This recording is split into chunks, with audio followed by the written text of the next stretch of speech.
Okay, let's start with the very beginning. Snow White was Disney's first ever full-length animated film, so the whole film was drawn by hand on paper. For animation, they traced over the footage frame by frame, which is a method called rotoscoping. How did they do that without AirPods, bro? Fun fact, Walt Disney bet the entire studio's future on Snow White. He literally sold his house to make an animated movie about 7 unemployed men, but it literally became the highest grossing sound film at the time and made Disney what it is today. That's kinda goated, not gonna lie. During this time, the films were really dreamy, and you can tell the animators put their blood, sweat, and tears into them. These days, the art just kinda looks like Yassified Steven Universe, but we'll get to that later. Before we proceed to the next one, just a disclaimer, I'm not a Disney expert, so if I say anything wrong, correct me. Next, 1940s. This was the era they decided to traumatize children. Think Pinocchio and Bambi. They literally wanted to emotionally damage children with all the dark stories. Like, look at Bambi. It's a cute little baby deer, but then I thought, your childhood innocence? Dead, like Bambi's mom. Also, Pinocchio, I don't even remember that much. Probably because my brain forced me to delete every memory of it, because it's literally so dark and traumatizing. Anyway, during this decade, they literally just wanted to go full Uncle Roger and say, emotional, damn it! They also released Dumbo, which is a story about elephants who fly with their ears. Next, 1950s. The 50s were their Dungeons and Dragons era. They were scared of getting accused of being furry, so they stopped doing animal movies for now and moved on to making movies about royalty. This was when they made Sleeping Beauty, Cinderella, Peter Pan, and Lady and the Tramp. First of all, during this era, literally every man had a cleft chin. Also, this decade was crazy because it's all built on aesthetics, but had pretty weird messages. It's like they gave their female leads zero personality. Like with Cinderella and Sleeping Beauty, they were literally just women who cried about their problems and waited for their Prince Charming to swoop them out of their misery. They were teaching little girls to just wait for a man to save them, which was honestly pretty reflective of the world they were currently in. Cause bro, it was literally post-World War II, so it was all about toxic masculinity and conformity and all that stuff. Cinderella was literally doing unpaid labor, and she just met this dude, and this dude instantly falls in love with her and they get married. I mean, I get it, he's loaded, but that's not a very good message to give to little girls. Women should not marry men based on looks or wealth. They should marry men based on how big their Lego collection is. Oh, also, this was also the time they started using a multi-plane camera, which made the films have more depth. It looks so good. But yeah, 50s Disney is like a male manipulator. Pretty on the outside, but inside it's rotten to the core. Now, the 60s to 70s were their broke era. This was when they discovered Xerox, aka photocopying machines. Instead of hand inking everything manually, they photocopied drawings, not only because of efficiency, but also because it was cheaper, and the results looked very vintage. And so began the Xerox era, where everything looked like it was drawn by a tired art student 2 Red Bulls away from passing out. It looked vintage, but only because they couldn't afford anything better. Disney was really broke during this era. In this decade, they dropped the Aristocats, Robin Hood, and Winnie the Pooh. Honestly, all of them felt like a weird fever dream, but yeah, Disney was straight up recycling their own animation. This decade was giving low budget, but make it aesthetic. Next. Now, the 80s was when they low-key started flopping. Have you guys heard of Great Mouse Detective, The Black Cauldron, Oliver and Company? Me neither, bro. These are all no-name movies that Disney made. I'm gonna be real, these are all flops. But then, 1989 came and they released The Little Mermaid, which wasn't just a movie. It was a full-blown studio resurrection. During this era, they decided to make the prince useless instead of the princess being the useless one. And ever since Ariel, the Disney princesses started to actually get a personality instead of just being boy crazy. Also, the songs were bangers. Like bro, Under the Sea? This movie gave Disney the blueprint to print money for the next decade. This was also when they started to use computers to animate stuff instead of doing everything on paper or using Xerox. Disney was like, work smart, not hard. They were copying me for real. So yeah, Disney would have gone bankrupt if The Little Mermaid hadn't saved them. Next, now this was Disney's Renaissance era. Like literally the past decades, they just kept flopping, but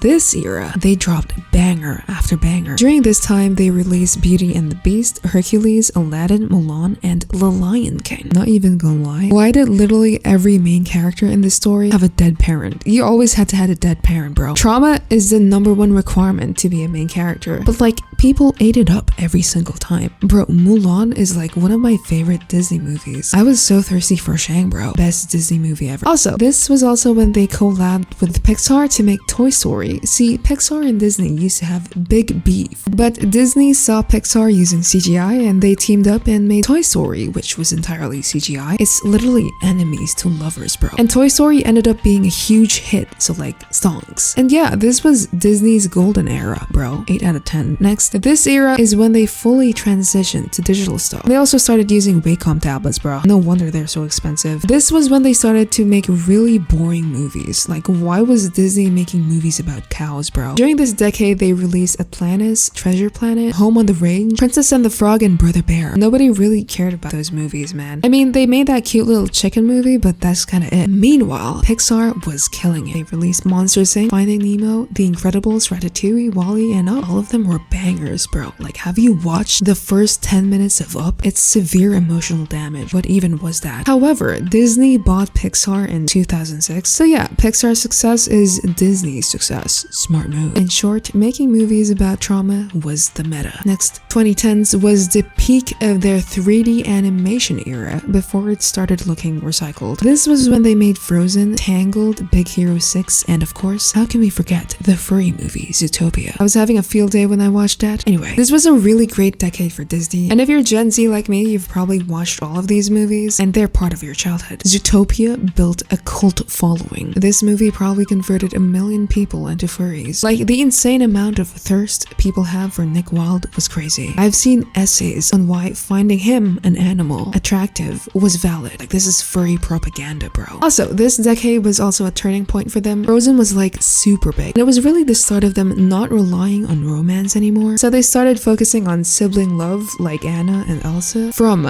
do you live alone to do you want to build a snowman, which I think is beautiful. Anyway, the 2010s Disney era will always have a special place in my heart because I grew up watching them. It's a huge part of my childhood. I'm glazing it. 11 out of 10. Next, the 2020s, aka the present Disney. After Frozen, they started leaning into self-love or like friendship or generational trauma or whatever. So far, they've released Encanto, Raya, Turning Red, Luca, and the latest movie, Elio. Now, there's been some controversy surrounding Elio because apparently they have this ugly bean mouth. People call it the Steven Universe art style. I'm not even gonna lie with you guys, I haven't watched a single one of these. Like with Elio, I don't know a single thing about it, so I don't really have a lot to say. But apparently, Disney's been flopping lately. But even though they're in their flop era, creating remake, the biggest difference in Disney movies now is that the stories are more modern. See, they used to only adapt classical stories, but now they make more relatable stories. They've also improved their diversity, unlike the previous decades where we would only see mostly white people. But anyway, it's only 2025, so they're probably gonna release more movies. So yeah, these are the last 100 years of Disney. I'm pretty biased. 2010s was my fave because I was still an innocent child back then. Oh, how I miss my childhood. I was so cute back then. Now I'm just evil. Anyway, which era was your favorite? Comment down below. And I'll see you in the next video.